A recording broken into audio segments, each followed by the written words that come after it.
Hello, everyone. My name is Ole Kagan, and I'm the Community Engagement Coordinator for LA County Library. And I welcome you to Browser Basics.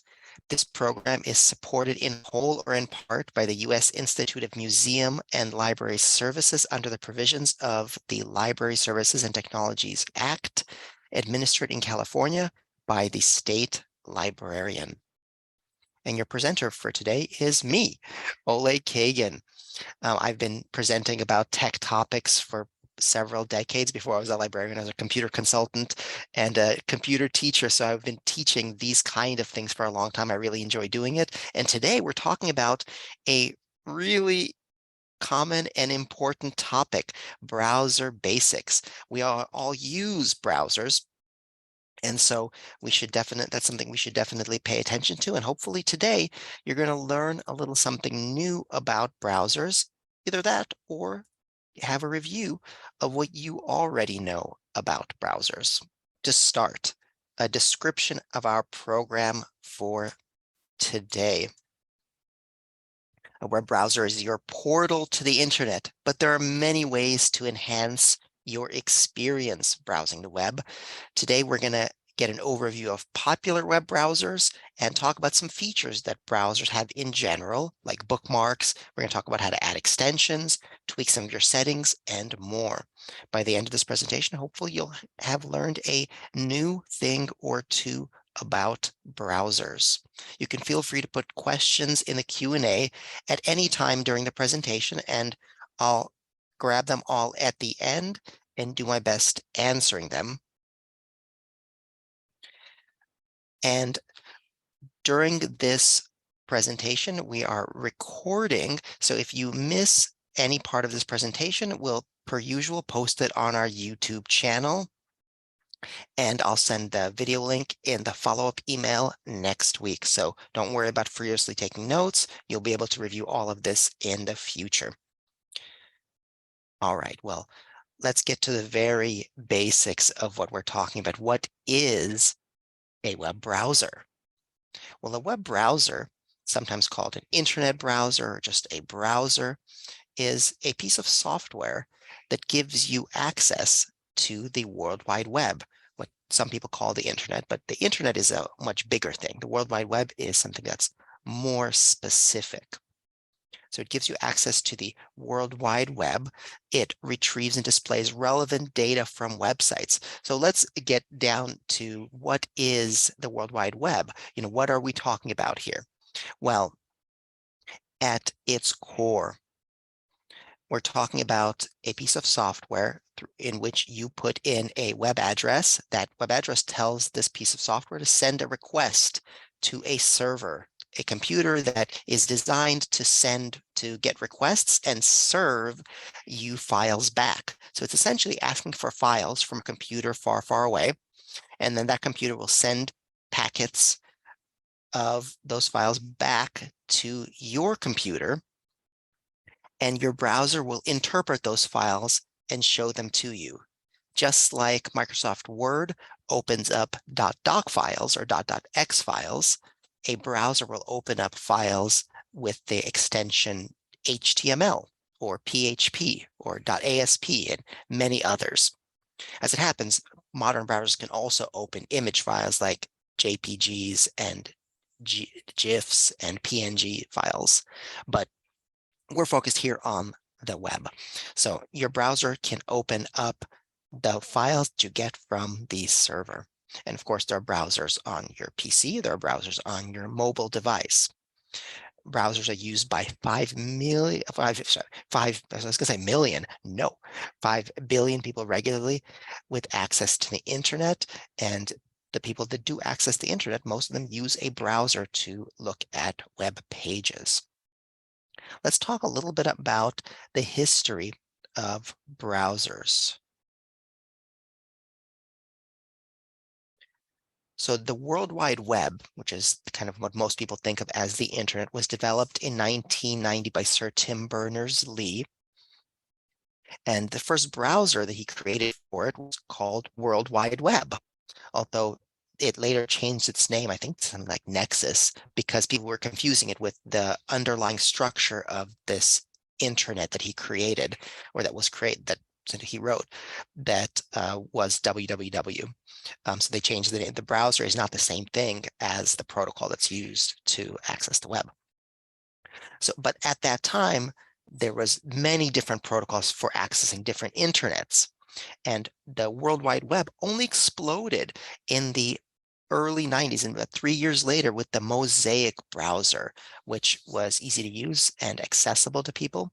And so people were able to type in websites and access websites just like we do today. At that point, many other browsers started to pop up, and the biggest ones early in the day were Netscape Navigator, Internet Explorer, and then there were some sort of slightly more closed off internets like AOL, which had its own interface and had its own browser inside it. But you could also, at the same time, with access to the internet, you could also use Internet Explorer with AOL. So initially, Netscape Navigator and Internet Explorer were head to head, but over time, Internet Explorer, through a variety of methods that included some controversy and lawsuits, Internet Explorer came out ahead. And just for out of interest, I want to show you a screenshot of that Mosaic browser, which launched the boom of the World Wide Web into what it is today. So this is a screenshot of that Mosaic browser. And I pulled this right from the Wikipedia page. It's right there and available, so you can learn more about the Mosaic browser if you're interested. But what surprised me when I looked at this image is how similar it is to the browsers we use today. Now, if you look at it, you can immediately recognize the URL bar, the web address bar at the top. You can see a back button. You can see, perhaps, if you look really, really closely, you can see a print button. On the bottom, where this says, on the bottom right-hand side, it says 100%. There's a status bar, just like in browsers today. Now, this is what, now 19, 30 years ago. And yet, in many ways, the features that browsers have are still similar to what they were at the very beginning of the World Wide Web. But of course, the Mosaic browser is not in use now. The mainstream browsers today is really dominated by Google Chrome and its Chromium subvariant. So Google's Chrome code is used for some other browsers. I believe DuckDuckGo uses Google Chrome as its, the Google Chrome code as its base too. 67% of the market as of September of this year is Google Chrome, and that might be the mobile app, that because Android phones, of course, are a huge part of the mobile market. So we've got Google Chrome taking first place, and then Microsoft Edge in second place because it comes with Windows computers. A lot of people just use that as their default, which Edge, of course, is what superseded Internet Explorer, which used to be a very popular browser and now has a very tiny market share because it's not, I don't believe it's even updated anymore. Then it's Mozilla Firefox. It's another popular browser that's been around since 2004, and it's gone through many, many updates since then. Safari, which is only available for Mac OS and iOS, that's for Apple people. Safari has 8% market share, and the Safari was created in 2003. So as you know, a lot of these browsers have been around for quite a long time and have come a long way, even though the basics tend to be the same. There are also other browsers like Opera, Brave, Vivaldi, and many others with a variety of focuses. Some of them focus on privacy, for instance, Brave. And there are other browsers for more niche markets. For instance, there are some browsers that lets you just browse the web as text, which is what the internet used to be like before the World Wide Web. So if you want to use something like the Lynx browser, you can open up websites, maybe not very effectively today, and all you're going to see is text. So what key features are we going to be covering today? We're going to be talking about the URL or search bar at the top. We're going to be talking about tabs, which weren't around at the beginning of with the Mosaic browser. And I remember when Firefox began to have tabs, and I thought, "Ooh, this is really interesting." Bookmarks, which have been around for a long time, extensions, private browsing, which is a more contemporary feature. And of course, we'll dive a little bit into the settings of your browser, which I feel like every person who uses the browser should spend a little bit of time fiddling around with the settings, just at least seeing what's there, because there's actually quite a lot of things that you can control with your browser, including security and privacy, the way things look, and more. So let's start with probably the most important aspect of your browser, and that is at the very top. And this is what a usual browser looks like. If you use the web, then you access something like this as Google Chrome. And we're going to move on to the URL or the search bar, which is at the very top of your screen. Although with some browsers, it actually lives at the bottom. And I think you might even be able to change that on most browsers. You can probably drag it down to the bottom. So you can theoretically have it at the bottom if you want to. The URL search bar, URL stands for Uniform Resource Locator. It used to be what the very beginning of the word was used to be URI, Uniform Resource Identifier. URL is simply a name for a web address like www.lacountylibrary.org. Underneath the web address is always an IP address, which is the address of the server, but we don't have to worry about that. We regular people can just type in a web address in the bar up on top. You'll notice that most websites begin with HTTPS or HTTP://, and that stands for Hypertext Transfer Protocol. And that really is what the World Wide Web is. It's that hypertext transfer protocol. There are also other beginnings that websites can have, but it's very, very unusual. It's mostly HTTPS. So most modern browsers, you may know that if you type in something into that browser, into that web address bar, it doubles as a search bar. So if you can type in a website and the browser will go, oh, well, this is a website. Okay, we'll ask that server for those files. We'll bring up the website for you. But if you type in something that's not a website or formatted in a funky way, then what many modern browsers do is default to using that web address bar, that URL bar, as a search bar. So it's the same thing as searching Google or Bing, and every browser has its own default search engine, and you can change that in the settings, which I can show you how to do later if you're interested in specifically learning how to do that. So if you have Google there by default, which what Chrome does because it's made by Google, you can change that to Yahoo or Bing or DuckDuckGo or any other search engine. So it's really convenient when that came about, because now you don't have to go to google.com to do your search. You can just type it right in that bar. Saves you a few clicks. So let's move on to tabs, this interesting feature that I gotta say, tabs, I don't know how old they are. It's probably about 10 years old now, maybe 12 years old. I don't even remember when tabs started first in browsers. But a tab is essentially like, if you think about a stack of manila folders, that's what a tab is for your browser. It's like a window within a window. So you can have multiple websites up and open at the same time. And then you can go through each of them by clicking the tabs. What you see in the screenshot here at the very top, you see it says new tab. And so that's an example of a tab. Let me see if I can actually I'm going to use a highlighter here. So here's this tab right here. And then here you have the little X that'll let you exit out of that tab. And if you only have one tab open, hitting that X will close your browser up. Here's to open a new tab, you click the plus. I like to do Control T. You push hold Control and push the letter T. I'm a fan of keyboard shortcuts because they make things faster often. So I very rarely press that X on top or that plus on top. I just hit Control T and it automatically opens a new browser for me. So you can see there's also next to the web address bar, there's also the back buttons, back, forward. Back buttons are really convenient. If you accidentally click on something and you didn't mean to, you can back, it'll take you right back to the website you were at before. But tabs are an interesting thing to know, because sometimes it shows how what a person is, what their disposition is like. There's some people who like really neat and organized and like to have just a few tabs open, and there's some people who don't care if the world burns and they have maybe 100 tabs open. You see in their browser. Some browsers will actually group different tabs together, but you'll see if you open up their browser, just like a ton of different tabs.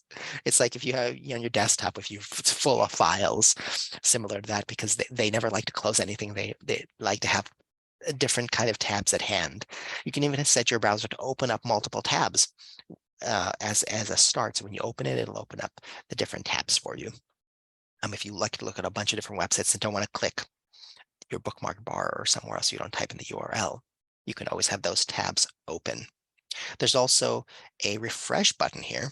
That's kind of hidden in the middle, it's right over here, this little circle that refreshes the page.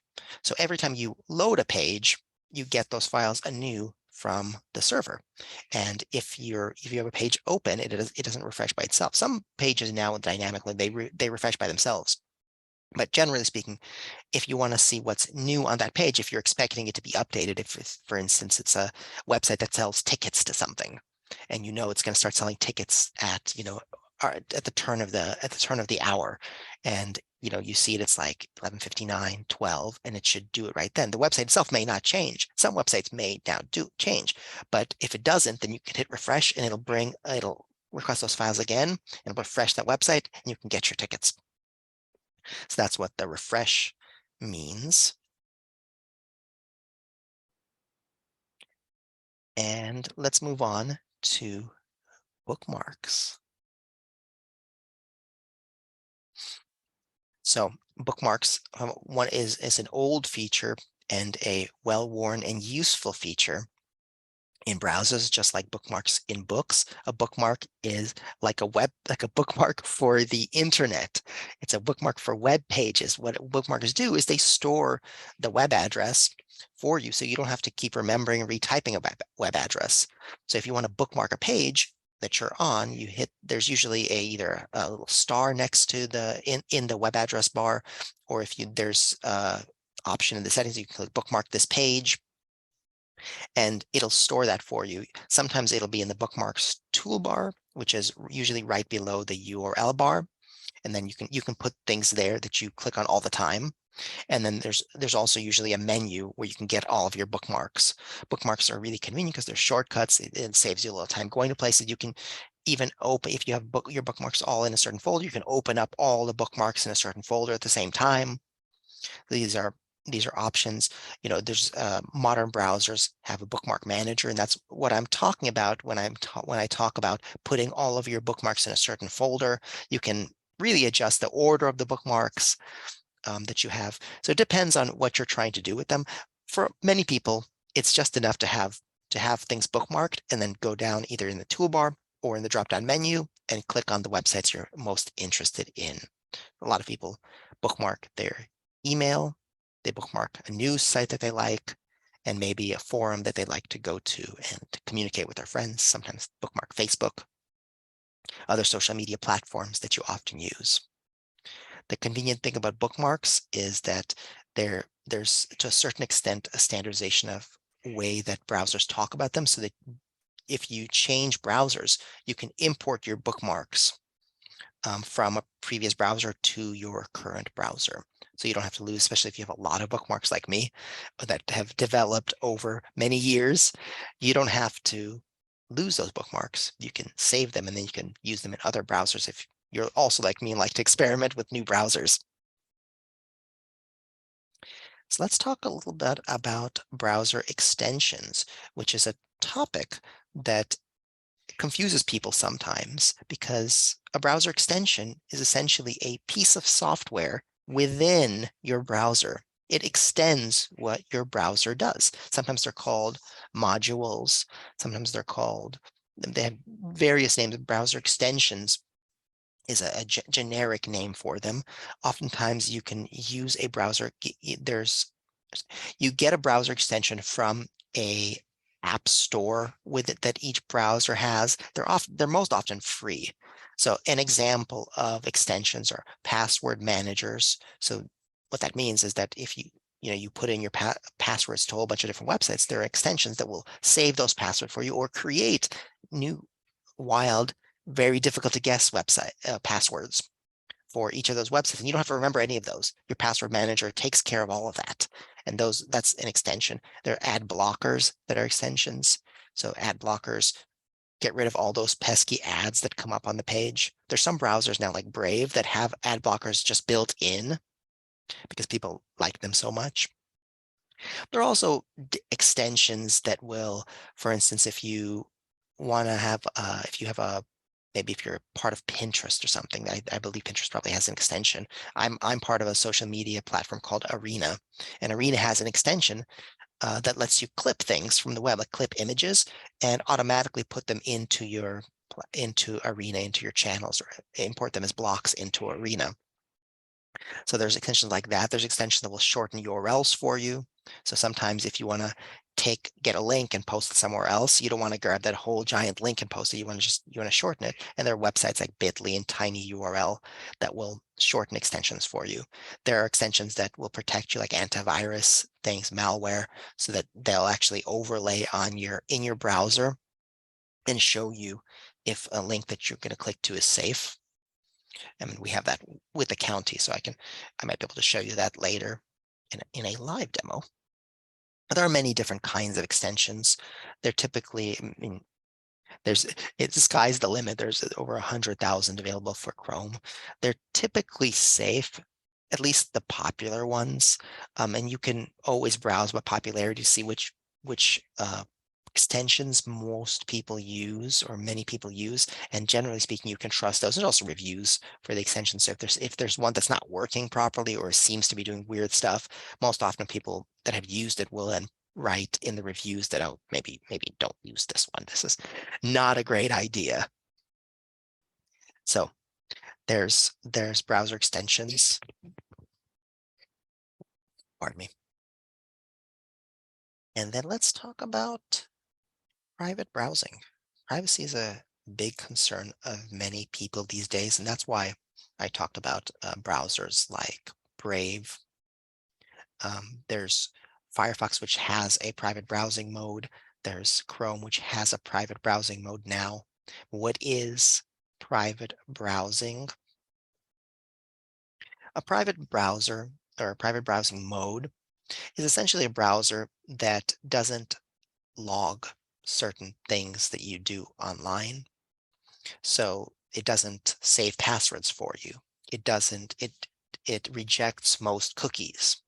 So for those who don't know, cookies is a file that your computer saves or your browser saves that tells a website how you'd like the website to be displayed, saves some information about you that may be used to track you across the web, shows that you're a website that you're logged into the website so you don't have to log in every time. Cookies do a whole bunch of different things, most of them pretty innocuous and convenient, and some of them less innocuous and a little bit more malicious. They're not viruses exactly. The malicious things are mostly just used to track you and serve you ads across the web. So you might see an ad on Facebook that then you'll see on another website. And the way that happens typically is because there's a cookie on your website that tracks that you're who you are on this website, and then that other website will go, oh, because those ads may be served by Facebook or Google. They'll see that code inside the cookie and they go, oh, this is the same person. So let's give them the ad about the shoes that you were just looking up a second ago. It's a little creepy, but private browsers tend to reject most cookies and don't let websites collect location data, that kind of stuff about you. Now, what a private browser doesn't do is it doesn't prevent you from downloading files. It doesn't prevent you from inputting information into websites that, that may be malicious. It doesn't protect you from malicious websites. If you go to a website that's a phishing site, if it's a site created by bad actors who are trying to get your information that looks like a site, like a bank site that's spoofing Bank of America, and you put in your information in there, that's still going to be bad. Now, the best places to use private browsing is any place where you don't want anybody who uses that device to see your browsing history, to see the things that you've done on that computer. So private browsers are best used in a public setting and on a public device. On a personal computer, you can use a private browser, or you can use private browsing mode, but it's less important if you're the only one or if it's just your family using that computer. As I mentioned before, privacy-centric browsers include Brave. I used to use Vivaldi. DuckDuckGo is a popular one. DuckDuckGo is a web browser, but also a search engine. For the PCs, it's just a search engine. For mobile devices, it's also a browser that has that search engine built in. So I've been using DuckDuckGo as my go-to browser, my default browser on my phone for quite a while, and it works essentially the same way as any other browser that you're going to use, except for it automatically rejects cookies and doesn't save information for you. That doesn't save password information for you. So for some people, that's inconvenient. So in that situation, I wouldn't use DuckDuckGo, or it does have a feature to fireproof certain websites. So you're able to use those websites specifically, but you have to tell it to do that. So that's private browsing. And then let's go to, I don't know, this might be my favorite part of the presentation because I feel like it's probably the most important thing that people should do, but they don't, because settings can be confusing. You're going to go in there, you're going to see things that you're not going to be familiar with. Many people are just afraid to mess with anything in the settings because they're afraid to break their browser. And I'm going to tell you, don't worry, you're not going to do it. You're not going to break your browser. If you can go and look in the settings without changing any of the settings with total impunity, don't worry. Accessing your settings is just fine. What you can do with your settings, you can customize the aesthetics of your browser, how things look. You can change the font, you can change how big things are on your browser. So you can set the default font on your browser to be bigger than it is. So if you have trouble seeing, you can actually automatically set websites to be a little bit bigger. You can change the colors that are shown by default, the way your browser looks. You can change the way that your browser responds to cookies. You can actually create a private browsing mode through your settings without actually using a private browser. And most browsers will allow you to change the spectrum or change the level of security settings along a spectrum from really, really lax and just allow anything to really, really lock down to the point where there's some websites that aren't even going to load in your browser. It also lets you, as I mentioned before, to change that search engine. If you want your web address bar to search Bing by default or DuckDuckGo by default, you can make it do that. And there are many more settings. And the nice thing about settings in popular browsers in the internet is that almost every setting that you see there, you can look it up to see what it does. And there will be relatively simple explanations of what those things do. So if you don't understand something in your settings, that's not something you need to worry about. If you're curious, just Google it. Google what that setting is called and your browser name, and there will be an explanation for it. Many times that explanation will be from that browser's website. So the Google Chrome has its own support pages. It'll be on Google Chrome support pages or Firefox support pages. This is an example of what the settings look like within Chrome. So this is pretty small, but you might be able to see. And then, of course, I'll send these slides out to you afterward, so you'll definitely be able to peruse this later. So there's clear browsing data right over here. And that means that you can set that to clear your history, cookies, cache. Cache is just some files that your browser saves to make loading web pages faster. They'll save certain images from websites, for instance. So that if you go there often, it doesn't have to reload them every time. It doesn't have to pull them from the server every time. It'll just have them, and they'll usually expire at some point. And then your browser will grab them again. But cache just makes your browsing a little faster, but it's not necessary to have. So there's some people who set their browser to clear browsing data every time they close their browser. I'm one of those people. That way, you don't have to worry about your history being saved. You don't have to worry about the cookies staying there, your cache. It'll just automatically delete all that stuff for you. You can adjust how it manages your cookies right here, different security settings. So when you go there, it'll give you more features. It'll show you how, it'll let you in site settings here. It'll see how you deal with location. So some browsers they'll usually ask you if you want your location revealed to a website. And that's most often used when you're trying to, you're target.com and you click store locator, and that target can automatically see where you are and then determine the different targets that are around you. You can locate Trader Joe's if you're interested, using the location feature, but you can also disable that. And I tend to just say no and put in my zip code, because I don't need the website to know where I am, because sometimes they store those things. I don't want that. You can adjust how your browser messes with your camera, whether you want to have pop-ups. Pop-ups used to be the bane of the internet, and now most browsers block them by default. So if you do have some websites where you want there to be pop-ups, you can go into that setting and set those, accept those pop-ups from that website, and much more. You hear there's languages, how you deal with downloads, so where you want the downloads to go, etc. There's accessibility settings. I mentioned earlier about making the fonts bigger. I don't know if browsers can actually read a website to you, but they might be able to. So there's a variety of different settings that browsers will have. I mentioned appearance before. You can set a browser as your default browser, which means when you open up an HTML file, that's the browser it'll definitely use.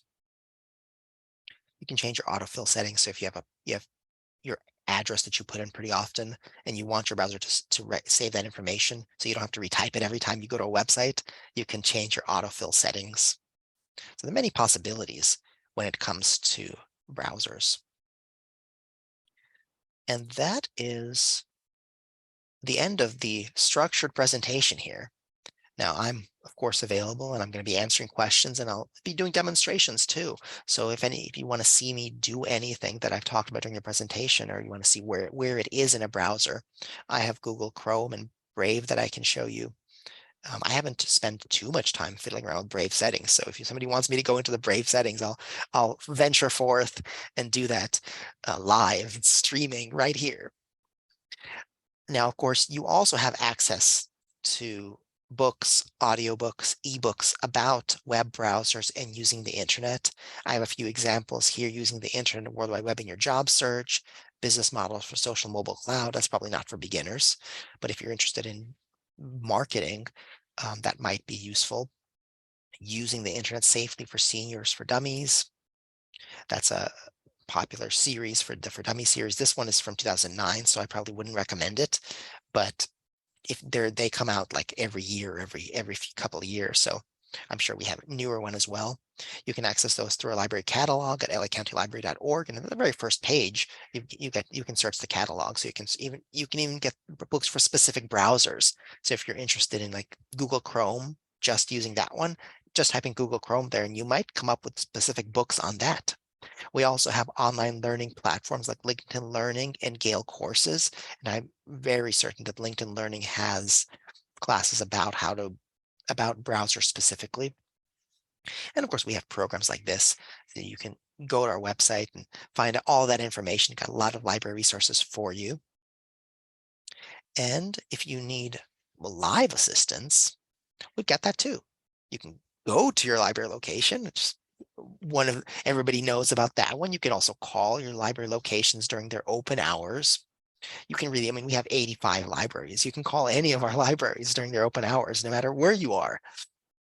You can text the library via your mobile device, and you can do that Monday through Friday, 12 to 6. And the number you can text is at lacountylibrary.org/contact us. You can email us. There's a contact form on that website if you're okay with asynchronous communication.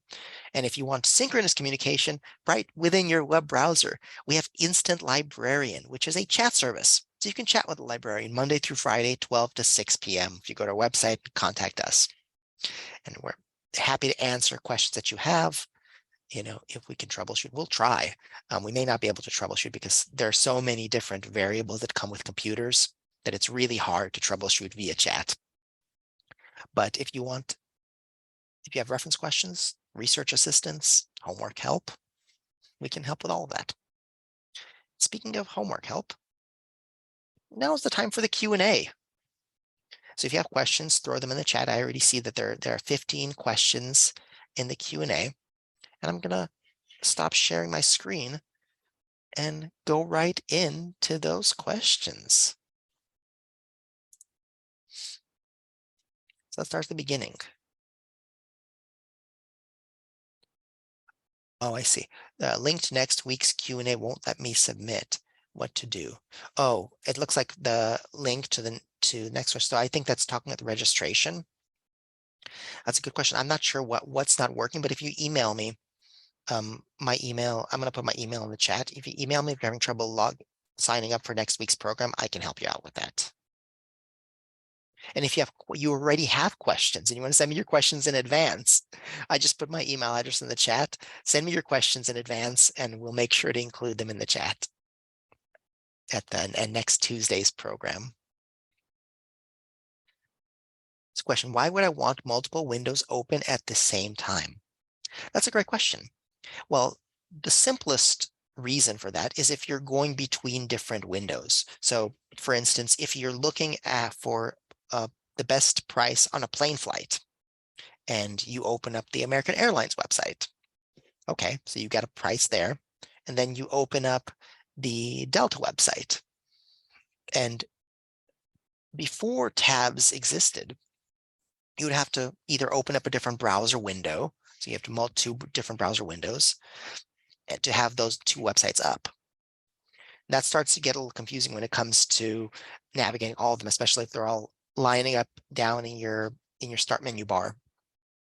Or on a Mac, it's they start lining it all up within that Safari thing. So with a tab, you can just see them all at a glance, everything that you have open. So if you have multiple airlines open, you can go through each of them without having to close any of them. And you can just click, click, click, click, make your comparison. There are websites like Orbitz that do that for you, Travelocity, but sometimes using those websites can be a pain. So if you want to do your own comparisons, then that's one reason why you would have multiple windows open. Sometimes if I'm doing research and going down a rabbit hole with a certain subject, I also want to have different things open because I'm going to look at something here, and then maybe I want to go back to what I was looking at before, but not closing. So if I click a link and then I click another link and click another link, I'd like all those websites to still exist. And then I'm going to read them going back. I'm going to read each of them because I'm still interested in each of them. So those are some reasons why you'd have multiple windows open at the same time. Is there a downside to having many tabs open? There's two downsides as far as I'm concerned. One is that if the tabs are so tiny, you won't be able to see what's in them. And the other one is the resources that it takes for your browser. So if you have a bunch of tabs open and you never close your browser, that could start to slow down your computer. So if you have an older computer, having many tabs open might be challenging for that computer to keep up. Can you please talk about using zip extractor and zip files? Do I have to download zip on a PC, Windows 7, and Chrome? So zip files, I mean, that's not really relevant to this presentation, but I'm going to give you a really quick answer. So zip file, for those who don't know, is a type of compression. It basically takes a group of files and it puts them all into one file to make the amount of space they all take up smaller. So it compresses the files and it makes it easier to send a bunch of files all together as, say, an attachment. Zip files aren't as popular as they used to be because now it's a lot easier to send multiple files via email, etc. But still around and still in use. And so there are pieces of software that will open up zip files for you. Now, a lot of current modern operating systems have that now built in, so you don't even have to download I used to use WinZip, for instance. That was one. Then I'm sure there are many other programs that will open up zip files for you many of them are free actually. But I believe that now Windows, Mac just has a um, built-in function to open up zip files. And so no, you typically don't have to download a separate program for that. You can just download the zip file, and wherever you put it on your desktop, wherever, you just double click it and it'll open it for you. And on top, there will be an option to extract the files. So with some files, you can just open them right from the zip file. You can, if you open up a zip file, if it's like a Word document or something, or an image, you just double click it and it'll actually open it for you. But if you want to actually put it on your computer separate from that zip file, you just extract them and it'll ask you where you want to put them. It's just like downloading a file, and then they'll be extracted, and you can hold on to that zip file or you can delete the zip file. That's up to you. See, I added an app and it added an extension. No, it added its own extension. That extension took over my browser and I couldn't access most of my bookmarks. So how do I delete an extension and also add an extension? Let me show you. So I'm going to share my Google Chrome screen, and I'll demonstrate to you how you can do that. Okay, so let me move this to I'm going to open up a different tab, because I don't, unless you guys want to answer my email, I'm not going to have my email tab open. All right, so here's my Google Chrome browser. I don't even remember what I have. I have a few tabs open. Let me move this screen, this bar here. So I have the zoom. All right. So if you want to, so for instance, extensions. So this icon right here, this little puzzle piece, that takes you directly to extensions. You can also, there's oftentimes if you click usually it's over on the right-hand side, settings, and there are places where you can go to get extensions. So here's my bookmark bar. Just by the way, I have all of these bookmarks right here. I use them pretty often. So I have a bunch of different websites that I look at regularly. So, oftentimes if you go here, there's there'll be a place where you can get the extensions. So if you go to more tools on Chrome, then there you can clear browsing data automatically here, and here's extensions. So I'm going to click extensions. And right now what we have installed is McAfee Endpoint Security Web Control. So this is because this is a county computer, we have security here. And Cisco WebEx extension, because we used to use Cisco WebEx as our web platform to deliver programs that was integrated with the browser. And so I have a Cisco WebEx extension. Now here is where if you want to remove an extension, once you go here, you can see it says remove, and you click on that. And if I want to remove this one, and I don't use this anymore, so I can remove it, and it just removes it automatically. If I want to add an extension, well, let's go to details just so you can see what it looks like. So details will give you the basics: description, the version of the extension, how much space it takes up. This one takes up very little space, what permissions it has, and you can change whether you allow this extension to look at sites you visit, allow an incognito, etc.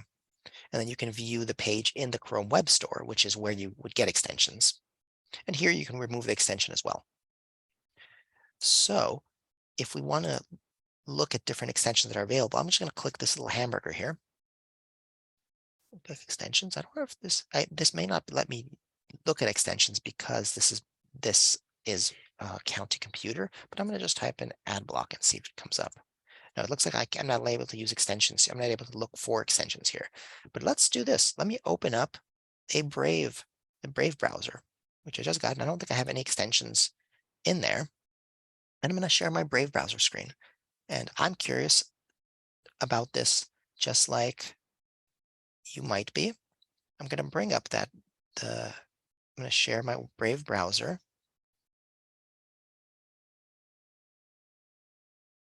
Just one moment while I bring that up. And you'll notice that the Brave browser looks pretty much like every other browser.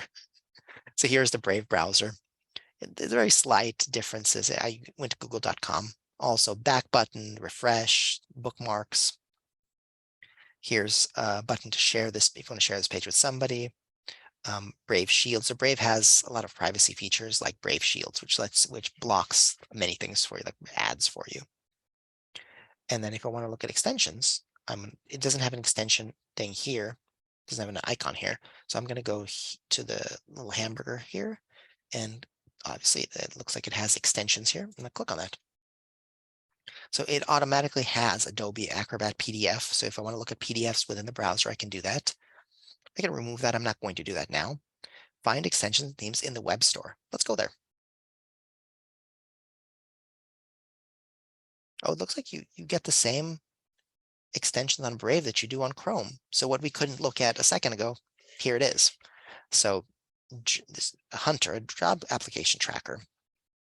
So as you can see, there's all sorts of different extensions that are out there. Google Translate has its own extension. Volume Master, don't know what that is. uBlock is probably one where it blocks ads for you. Colorzilla, I think this is advanced. So you can grab the color of anything you see on your screen or anything you see on your website. That's kind of convenient for designers. Zoom Scheduler, so Zoom has one. Saved Google Drive. Some of these extensions are really simple. All they do is save something somewhere. Todoist for Chrome. So Todoist is a organization app that I like to use. They come for phone. It has a website, and you can add things to your Todoist. You can take notes from somewhere. You can add a website to it or something to look at later. So there's an extension. So essentially, if the way you get an extension is just you add to Brave. There's usually when you go into here, and you can see that this one is from a recognized website. This one is featured. It's the theme is productivity. It has 50,000 ratings, and the ratings are almost all 5 stars. So it's probably a good, reputable, safe extension to add. Not all of them are, but this one is. And here it shows you what it does. And you can just browse through as many extensions as you want. So that's essentially a really quick view of extensions. I don't know why these are recommended for me. I think these are just recommended to everybody. All right, so those are some extensions. Let's go to some other questions.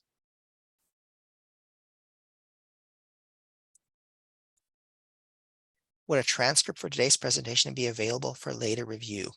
So the transcript is not going to be available, but you can watch the presentation on YouTube later, and YouTube will have a transcript for you. So you can actually look at the transcript. It automatically transcribes videos.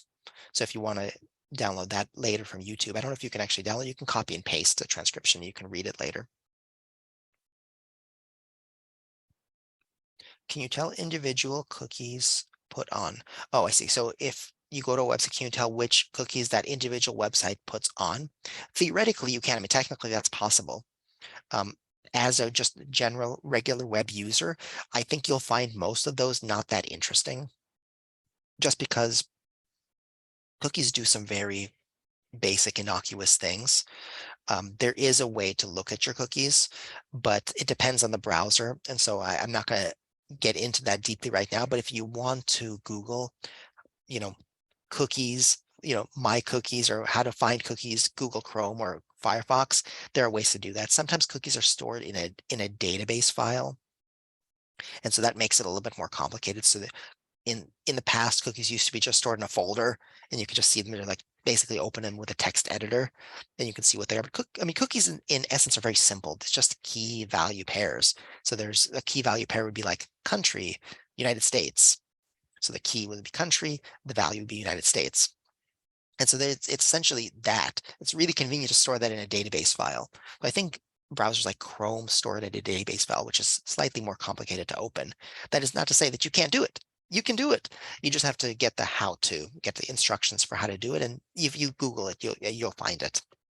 If you have trouble, let me know, and I can try to help. Can you demo how to put DuckDuckGo on? So DuckDuckGo on a PC or a Mac is just a browser. I mean, it's just not a browser. I'm sorry. It's just a search engine. So if you go to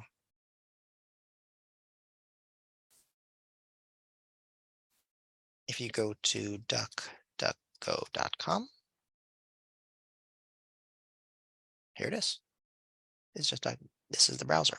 And if you want to change the default so right now, the default search for Brave is its own search. And I think it uses Chrome or Bing or something as its underlying while stripping your personal data. So if I want to search for best browsers, it'll use the Brave search. It looks like Google. And it does some things slightly differently than others. So it searches websites, but it also has discussions, which I don't necessarily like as much. People also ask, so it's a lot of things Google. It searches different multimedia things than more websites. find elsewhere. So you can look at use other websites. I've never used Mojik. I don't even know what that is. Must be another search engine. So, but if I wanted to change this to search like DuckDuckGo, let me go into the settings and see if I can easily do that. And if I can't easily do that, I'm going to be embarrassed very slightly, but not that embarrassed. So let me see. I'm going to just go to search on the right-hand side here and type in search engine.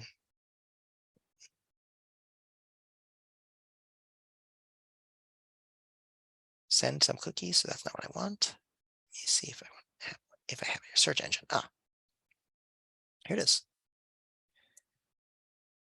Normal window search using in address bar. So here's what I can choose. I can choose DuckDuckGo.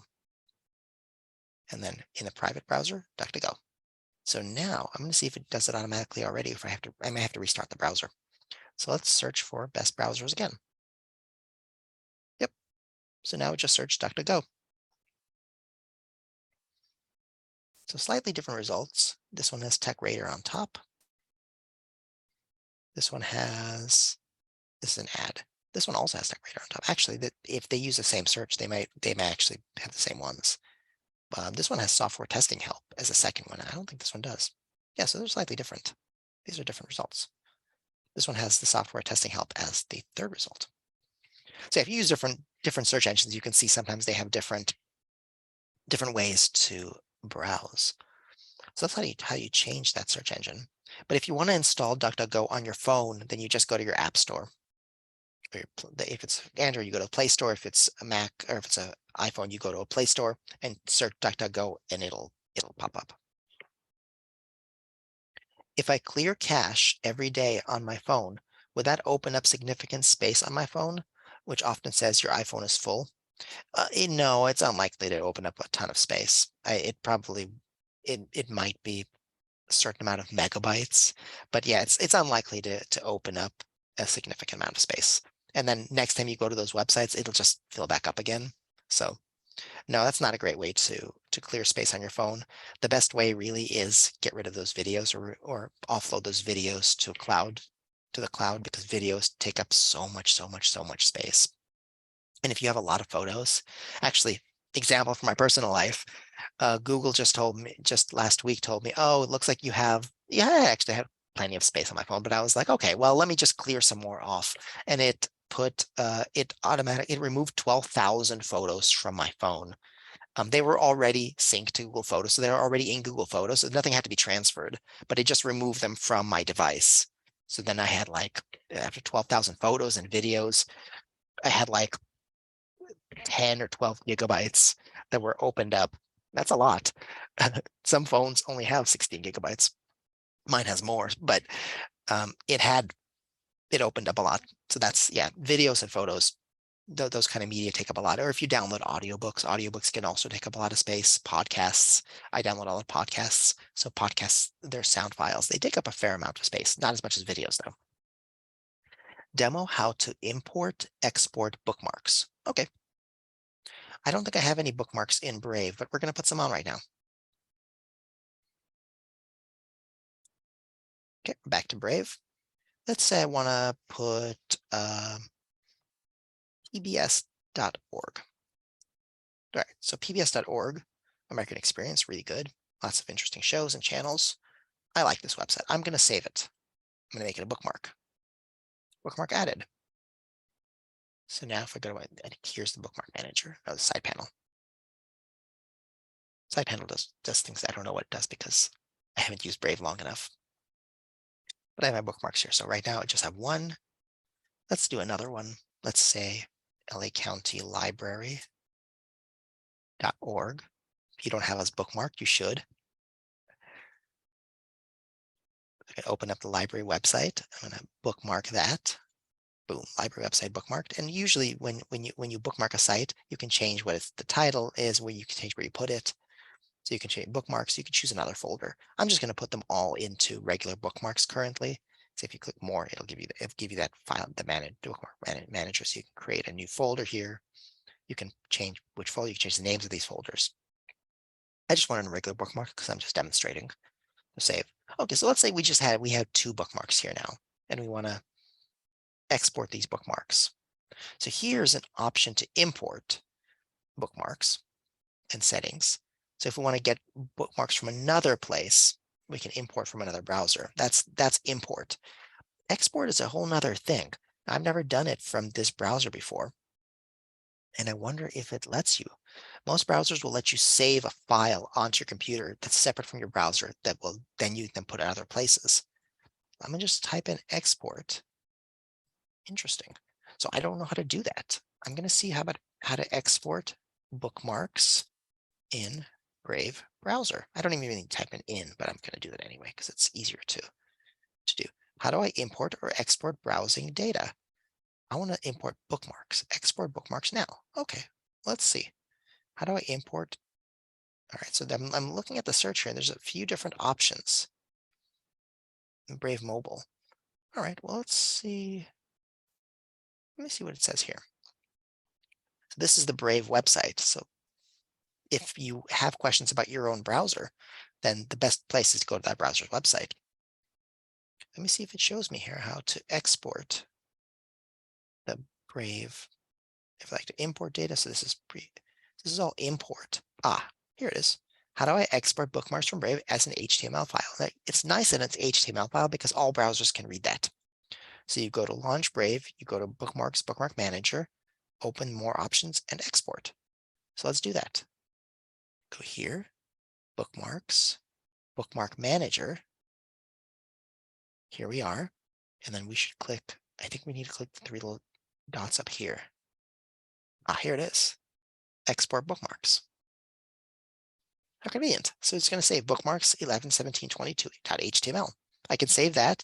And then if I want to put that into Firefox, then I can go to Firefox and import the bookmarks, and my PBS and LA County Library will appear in Firefox. Very convenient. Some things, if you don't know how to do them, they're just a web search away. Next question. Does the library use private browsing on our computers?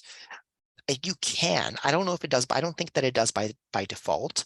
But one thing you should know is that the library computers delete all the files from it every time. Any files that aren't just basic software files, deletes any user files from the computer as soon as they're turned off. So every evening, everything is cleared. And generally, when you leave the computer, it just clears the basic browsing data.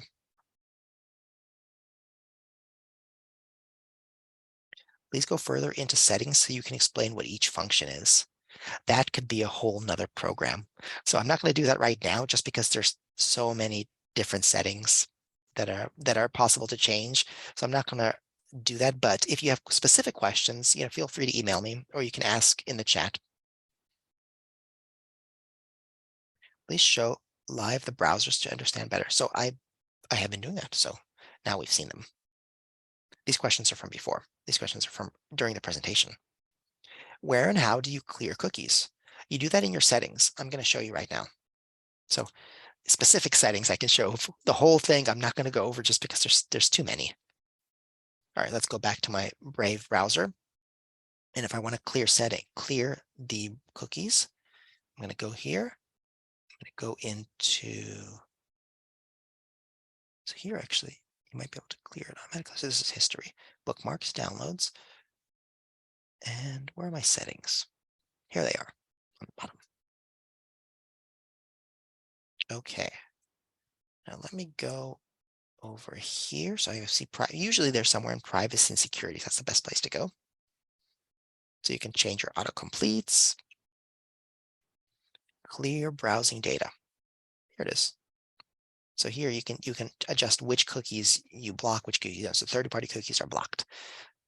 We can change that. So clear browsing data, go there. So time range, last hour, all time.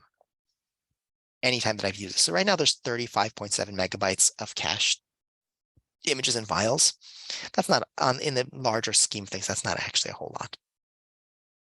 So I'm going to clear all of it, clear data. Done. And if I want to set, so on exit, so I can actually change all of these to clear on exit. I think I'm going to do that. Browsing history. Since I just got this browser, I haven't done any of this stuff yet. So I'm going to set all of this to clear as soon as I close the browser, because I don't want this to save anything. Boom. Advanced.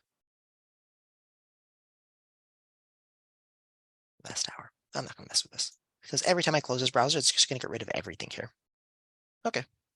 So that's how you exit cookies. And it's actually pretty much the same on Chrome and Firefox. This clearing browsing data is really standard among most browsers. So if you still have questions, do put them. I mean, I still have time. We've got 4 questions left, but if you're still thinking about something, or if anything that you've said you want me to demonstrate, or anything that I've said about browsers that you want to ask a question about, more information, do go ahead and put the questions in the chat, or not the chat, put them in the Q&A. It's easier to see. All right. I saved my password and username on my library login and cannot get rid of it. Help. Oh, so that's where you go to the autofill settings. So if you go to settings and in the little search, just type in autofill and it'll show you where that is. So if you don't just see autofill automatically, go there and then you can change all your autofill settings. So you can change if, for instance, I moved a few months ago.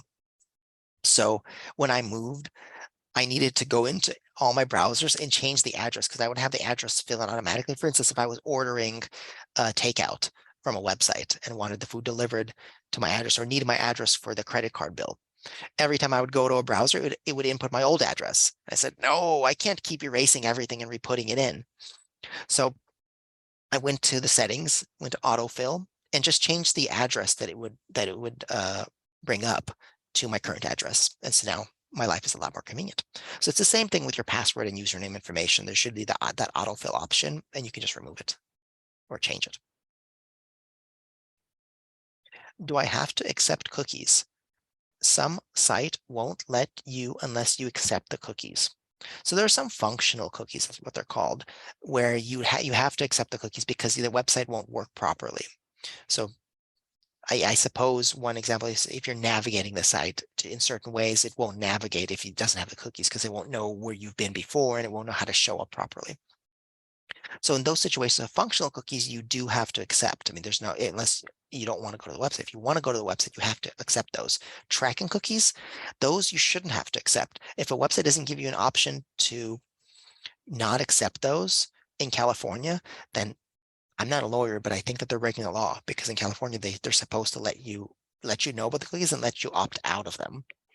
So you can also use a browser like Brave or other privacy. I mean, almost every browser will let you change the settings so it doesn't accept any cookies automatically for you, or it doesn't accept all but function automatically for you. So you can change that setting and then you don't even have to worry about it. If the website, it doesn't requires you to accept, it's not, your browser just won't do it.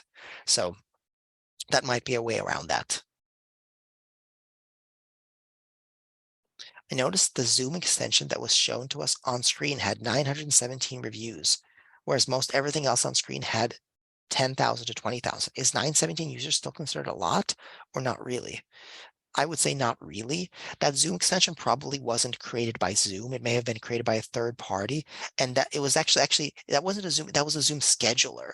So what I think that extension does, and correct me if I'm wrong, because I don't use it and I haven't actually looked into it, is it just puts the Zoom meetings into a calendar for you.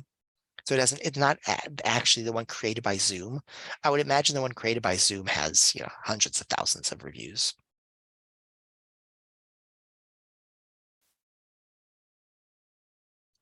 How do I get an extension icon on my address bar? Well, let me show you. You can change the way your address bar looks like. You can move things around, and it's actually pretty easy to do. I'm going to show you that in Brave. I've never done it on Brave, so I'm going to learn along with you by experimenting. But most of the time, it's pretty similar to do in different browsers. So here's my address bar, and I can adjust any of these. I can adjust what goes here, what I want here, what I don't want here. So I'm going to right click my mouse and nothing happens. So I guess right clicking isn't what works here. Here, right click, here I can right click. So here I can manage search engine always show full URLs. So here I can't do it, but if I right click here on this side, nope, nothing happens. So with some browsers, you can right click, I click up here, that's something else. Okay, so let me then try to do it a different way. Show sidebar. So there should be a way to do it, and I'm going to learn how to right now. Let's go to settings and appearance. So I can go to change my theme. That's not what I want. Brave colors. Ooh, make it dark. Make it light. So you can also change the themes. It's just how your browser looks. Show home button disabled. I like the home button. I'm going to add it. I want my home button to go to lacountylibrary.org. Show sidebar. Don't want to show sidebar. Okay, show side panel button. Don't want that, so I can remove things from here. Show bookmarks button. I want that. So I can make this really big. Autocomplete. Don't like autocomplete. Let me see if I can actually move things around. Speed reader. I can't see what's on the bottom here. Cycle through. Okay.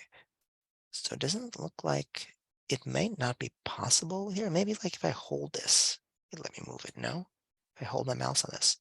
No, so it looks like I don't know. I mean, it may be possible to do, but I don't know how to do it in Brave.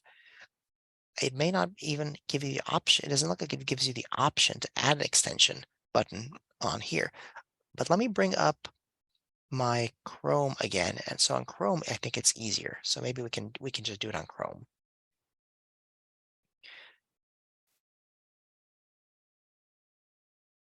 Now you give me a problem, and I just want to solve the problem. I just want to figure out how it works.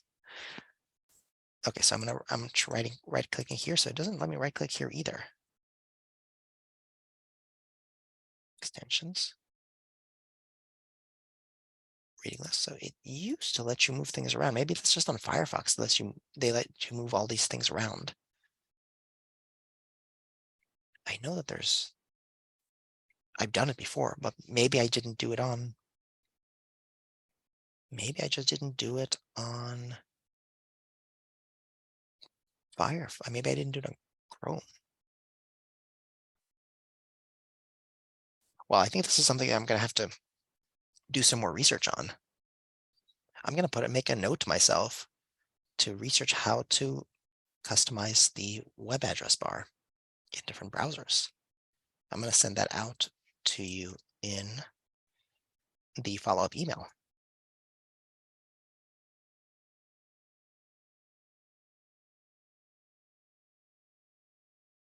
If I don't make a note to myself, I'm just going to forget. Customize the web address bar in different browsers. Okay, let's see. I had a question in the chat. Cached images and files. I'm always scared I'm going to delete something important like document photos. It will not delete if you use the computer in a session on your computer. So with cached images and files, you don't have to worry about deleting those. Those aren't your files. Those are just automatic things that the browser saves. So it's not going to delete things like in your documents folder. It's just in that specific place. So if you can delete your cache and you don't have to worry about deleting things that are important to you, because you wouldn't see those things anyway. Those things are all in the background.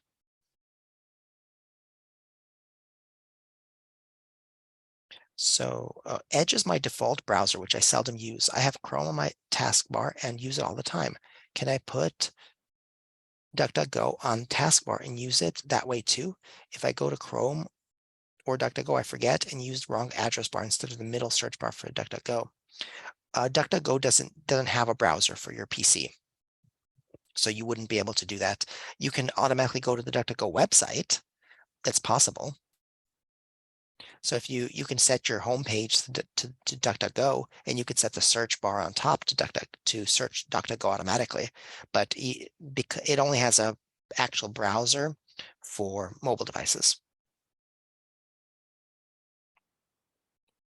Does Google Chrome have its own virus program? I don't think it does. I think if it would, I think it would have to be an extension. That would be getting browsers that have their own antivirus. That would be getting into a whole nother area of software. It's really antivirus is really complicated. Browsers are really complicated potentially.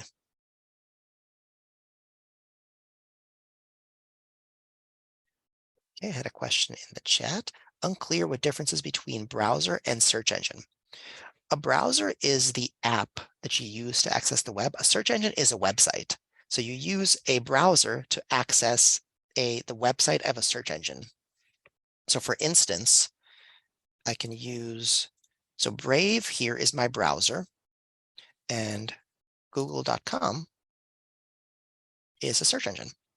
So a search engine is the name of a website that searches the web for you. It's the sort of the infrastructure of the search. So it's both this website. So this website is a search engine. So for some people, people are typing in Tim Allen the Santa Claus as a search. Is this a movie that's coming out? So this is a search engine, or we go to bing.com. So your browser stays the same no matter which website you go to.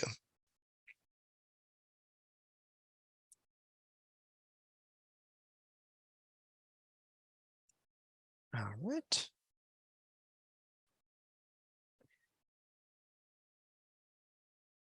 I also have another chat question. I have to clear ad block every time I go to a site or link from one site to another. How can I set ad block not to block every site? That's a good question. I don't have a specific answer for you on ad block, but if you go to the ad block settings, there may be a way to reverse the way that it does it. So you can set it to block only specific sites and not every other site. So I don't know if that's what you want to do. I'm not sure if you want any site you go to be open, or you can just add exceptions to the sites that you most frequently use. That's what most people do, is just add exceptions to sites they frequently go to. What do you recommend as the best review site to guide me in buying a new PC laptop? That's a really tough question. And the reason is because there are certain financial incentives for most top review websites. A review website I like and I use frequently is Wirecutter. It's a New York Times Wirecutter. I'm going to put that into it used to be its own website, but then New York Times bought it. And Wirecutter has really insightful reviews. Their ads are their links are affiliate links. If you click through on their website and it takes you to Amazon or wherever, then they get a little kickback for that. But I find that I really like their descriptions. They really give you an in-depth view of how they chose their favorite one, and what criteria they use. And sometimes I don't agree with what they choose, but I use their criteria for myself. I think, was this important to me? Is this important to me? Is this important to me? And I get a good sense. Sometimes I think that with Wirecutter, they say, best cheap laptops. And I look at those aren't cheap laptops. Those laptops are kind of expensive. So that's the kind of thing where you have to look at a review and you see, well, what's good for me? What do I need? So I would say that's the case for most review sites that you go to, particularly for computers, because sometimes the reviewer doesn't have a really good sense of who you are and what you need and what's important to you. They'll be talking about like the power of a certain computer, and they may say, oh, this computer's underpowered. Okay. I see that. I go, underpowered for what? Underpowered for browsing the web? No. Underpowered for watching a video on YouTube? No. Underpowered for using Netflix? No. It might be underpowered for something that person does, might be underpowered for like graphic design or video editing or 3D animation, but underpowered for a regular person, not really. So I always take those kind of things, those criteria that the reviewer uses, and think about them critically and decide what's important to me. But I like Wirecutter. That's usually the first review site I go to when I look for a tech.